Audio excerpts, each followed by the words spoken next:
One day, as he was walking back from the canteen, Today put him aside. His expression was serious, almost secretive. Sheon, it's time you knew what really goes on around here, Today said in a low voice. We are not just about smoking or skipping classes. There's much more. Oluwaseun, though nervous, was curious.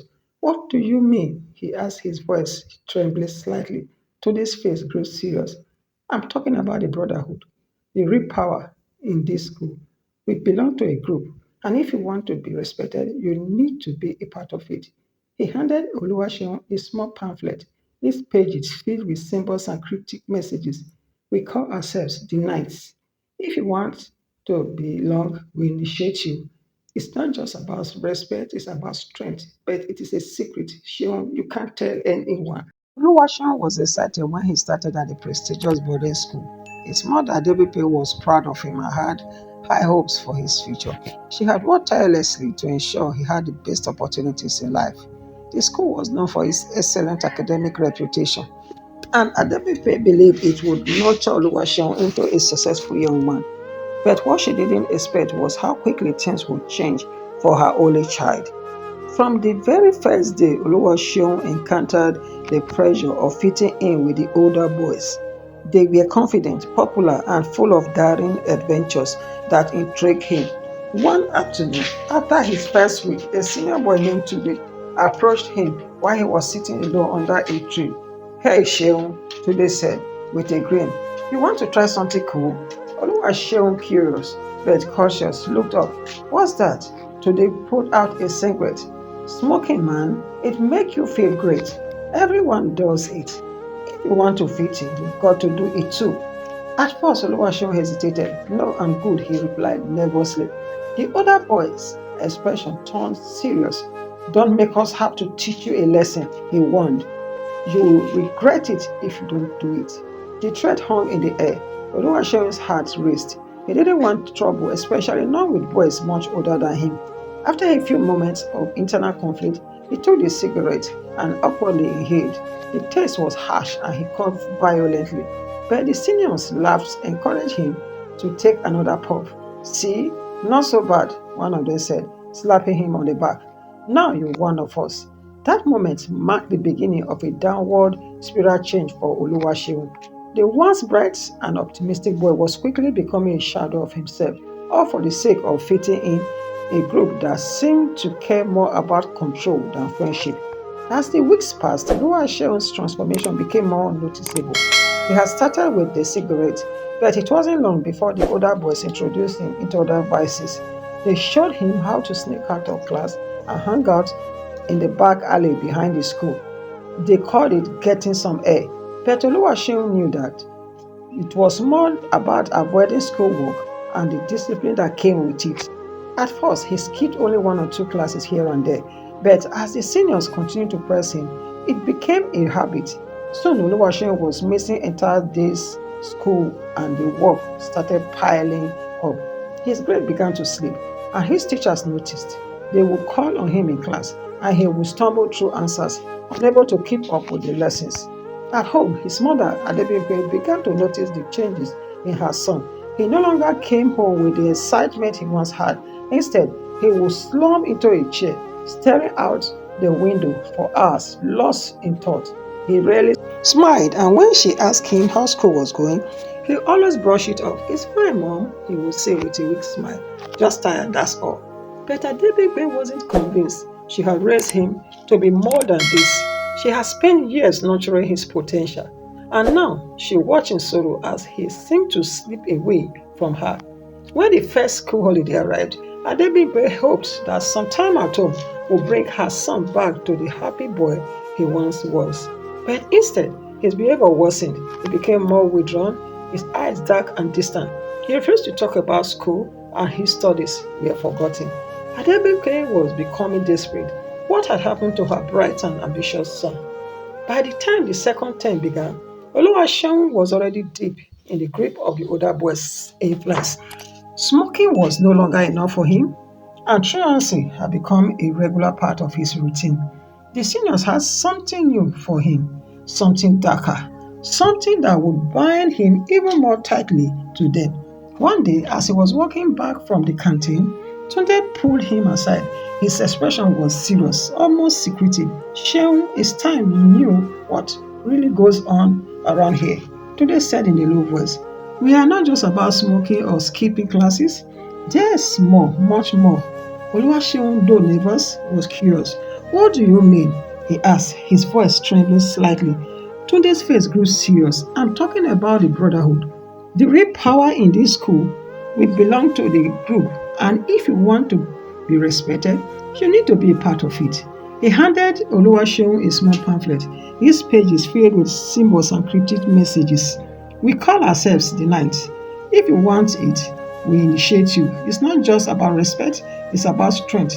But it is a secret. Seun, you can't tell anyone. Oluwaseun's heart pounded in his chest. This was something entirely different. But the temptation of belonging, of being part of something bigger than himself, was too strong to resist. His mind raced with thoughts of the respect he could gain, the power he would wield among the other students. Despite the fear crawling at his mind, Oluwaseun agreed. He wanted to be part of this group. He wanted to prove himself. That night, he was initiated into the cult. The process was strange, involving chants and promises of loyalty. Once it was over, Tunde looked at him with a proud smile. You are now one of us, Tunde said. But remember, silence is the key. If anyone finds out, there will be consequences. The grip of the cult was tightening around Oluwaseun. He was no longer the innocent boy who had come to school full of hope for the future. He was now a part of something dark and dangerous, and there was no turning back.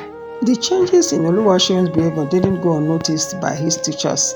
At the boarding school, his grade had dropped sharply, and his once bright enthusiasm for learning had disappeared. He began to struggle in class. His homework was never completed, and he seemed to zone out during lessons. His teachers were concerned, and it wasn't long before they decided to inform his mother, Adebimpe. During the school's open day, during the meeting with his mother, Oluwaseun's class teacher, Mrs. Okafor, spoke with a concerned look on her face. Mrs. Adebimpe, we have been noticing troubling changes in Oluwaseun, Mrs. Okafor began. He used to be one of the brightest students in this class, but lately his performance has declined. He's missing lessons, and when he does show up, he seems distracted and disengaged. Adebimpe's heart skipped a bit. She had been noticing subtle changes in her son when he came home on weekends, but she didn't think it was that serious. Is there any reason for this? Is he having trouble fitting in with other boys? She asked, hoping to find an explanation. Mrs. Okafor shook her head.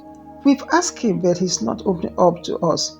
He doesn't seem interested in participating in any extracurricular activities either. We had worried about him, Mrs. Adebimpe. He seemed to be shutting everyone out and is affecting his academics. The school counselor, who had also been present, added it's important that we address this before it gets worse. Please try to speak with him more. He might be struggling with something outside of school. Adebimpe left the meeting feeling even more hopeless.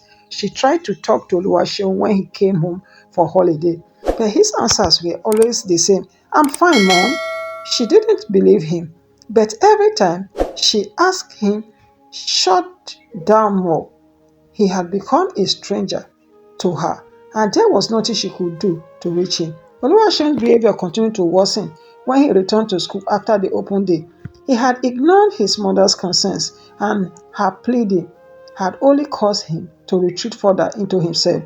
The bullying, the smoking, and the cultism had all become part of his daily life, a web from which he could not escape. The other boys who introduced him to this dark path were no longer just peers. They were his only source of identity and acceptance. One evening during prayer time, Tunde and other senior boys invited him to a secluded part of the school. We need to talk, Tunde said, his voice low and serious. Oluwaseun, now a little dumb to the fear and excitement that came with belonging to the group, followed them. He had already done so many things for them. What was one more as they gathered under the dim light of a tree? Tunde spoke. It's time you prove yourself, Sheung. We'll be patient with you, but the initiation is just the beginning. The real test is loyalty. You have to prove you are one of us by doing whatsoever we ask, no questions. Oluwaseun felt a shiver of fear run through him, but he had no choice. He had already fallen deep into their control. He nodded, trying to hide the unease in his heart. The following days were filled with dread. The senior boys started giving him tasks that crossed moral boundaries. He was instructed to steal small items from his classmates, take the blame for things he didn't do, and even influence younger students to join their secret group. His grades continued to go down, and his teachers became more concerned. Despite all the signs of trouble, Oluwaseun had become numb to it all. The once lively, ambitious boy who had dreamed of becoming a medical doctor now found himself trapped in a circle of fear, shame, and secrecy. The group's hold on him was strong, and he began to believe there was no way out. At home, Adebimpe noticed that her son was growing more distant. His weekends at home were filled with silence, and when she would ask him about school, he simply responded with, "It's fine, Mom, nothing to worry about." But Adebimpe worry deepened. She could no longer recognize the son she had once known, and her heart ached with the knowledge that something far worse was happening. As the weeks passed, the darkness surrounding Oluwaseun grew heavier. The influence of the other boys in the cult deepened, and his commitment to them began to consume every part of his life. He found himself unable to focus on his studies. His once brilliant mind now clouded with thoughts of secrecy and fear. He was no longer just missing classes, he was avoiding them altogether. His grade had sunk so low that he couldn't even recognize the student he had once been. One day during the routine class, Oluwaseun physics teacher, Mr. Ibrahim, noted that he had not been taking notes. He had been absent from several lessons in the past weeks, and when he was present, he was too distracted to participate. Mr. Ibrahim called on him to answer a question, but a topic that he had covered earlier, Oluwaseun froze, panic rising in his chest. He hadn't studied and he had no idea what the answer was. He stammered, then struggled helplessly, muttering, I don't know. Mr. Ibrahim frowned. Oluwaseun, this isn't you. You used to be one of the brightest students in this class. What's going on? But Oluwaseun couldn't bring himself to explain. He couldn't tell his teacher about the court, the peer pressure, or how his life had spiraled out of control. He simply stood there feeling small and ashamed before sinking back into his seat. Later that day, during break, Mr. Ibrahim and the school counselor, Mrs. Adeyemi, called him into the counselor's office. They had received reports from several teachers about his troubling behavior. They sat him down and gently probed, trying to understand what was happening. Oluwaseun, Mrs. Adeyemi began, "We've been worried about you. Your behavior is changing, and we want to help. What's going on?" Oluwaseun felt the weight of their concern, but he couldn't speak. His mind raced with thoughts of the court, the threat of punishment for speaking out. He felt trapped. The boys had made it clear that if anyone found out, there would be consequences. He shook his head, avoiding their gaze. "I'm fine, just tired. It's nothing." But the truth was, it wasn't nothing. The grip of the court, combined with the mounting pressure of keeping up appearances, was breaking him. He was exhausted physically, emotionally, and mentally. But he couldn't tell anyone. He couldn't let anyone know the truth. As Oluwaseun returned to his dormitory after his meeting with the teachers and counselor, his mind raced. He felt trapped between two worlds. The world his parents thought he was living in, a world of academic success and bright potential, and the one he had sunk into, a world of fear, vices, and dangerous people. A court had made it clear that betraying them was not an option. It was only a matter of time before they would ask more of him, more things that he wasn't sure he could do, but he knew he would have to do it to survive. It was the price of belonging. Over the next few weeks, his behavior grew more, even erratic. He became more withdrawn and sullen.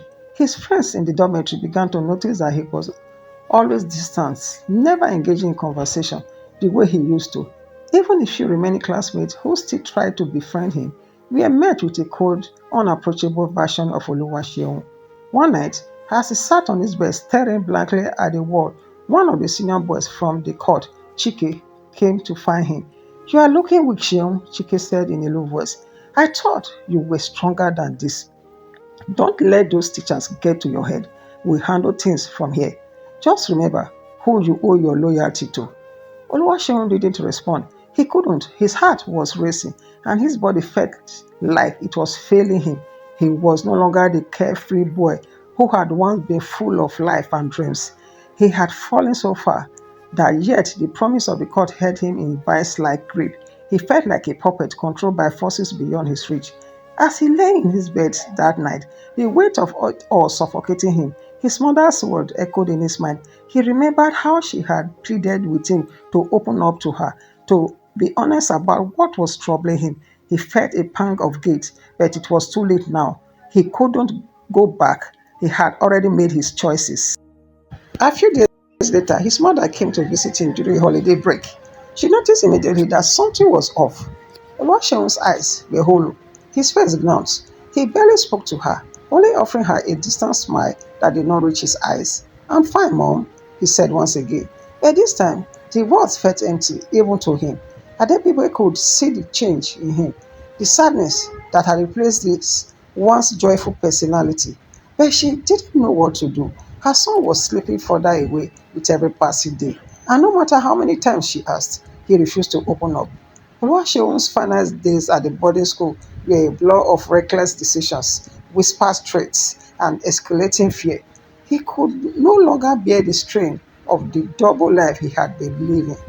His academic downfall continued, but the court kept him in their grip, pushing him to take part in increasingly dangerous and illegal activities. By the time the end of exam came around, Oluwaseun had completely abandoned his studies. His teachers had given up hope of seeing any improvement in him, and his parents had begun to accept that their son was not the same boy they had sent to school with such high hopes. The night before the exams, Oluwaseun was summoned to a secret meeting with the senior boys in the court. They told him it was time for him to prove his loyalty in a final test. He was to carry out an act of violence against a fellow student, a younger boy who had been trying to distance himself from the group. Fear gripped Oluwaseun's heart as he listened to the cold calculated instructions. His hand trembled, but he had no choice. He was trapped. The next day, after the exam, Oluwaseun was found in the school courtyard, bloodied and unconscious. A younger student, barely older than a child, had been brutally beaten. The news spread quickly through the school, and the authorities were alerted. When the police arrived at the boarding school, it was already too late for Oluwaseun. He had been caught in the act of violence, and it seemed like his life was spiraling further out of control. But the most devastating blow came when the school administration discovered that Oluwaseun had been involved in the court activities, bullying, and the worst, the pain his parents felt when they were called to the school was indescribable. Adebekwe collapsed into her husband's arms when the principal told them what had happened. "Oluwaseun is gone," the principal said, his voice filled with regret. "He fell victim to the dangers of the court, and we couldn't stop him." At home, Adebimpe was inconsolable. She sat in her son's empty room, grieving the loss of the child she had raised with so much love and care. "How did we miss this?" she cried. "How did we let this happen?" Oluwaseun's tragic death left a permanent scar on his family. His parents, once filled with hope for the future, were now left with nothing but painful memories. They wished they had seen the signs, that they had intervened sooner, but it was too late. Their son was gone, and they had lost him to the pressures of a dangerous world he was too young to navigate. The story of Oluwaseun serves as a tragic reminder of the dangers of bad influences and peer pressures. It also highlights the consequences of ignoring warning signs. No one saw the depth of Oluwaseun's struggles until it was too late. His death is a sobering lesson for parents, teachers, and anyone involved in the lives of young people to stay vigilant and offer support when it's needed the most.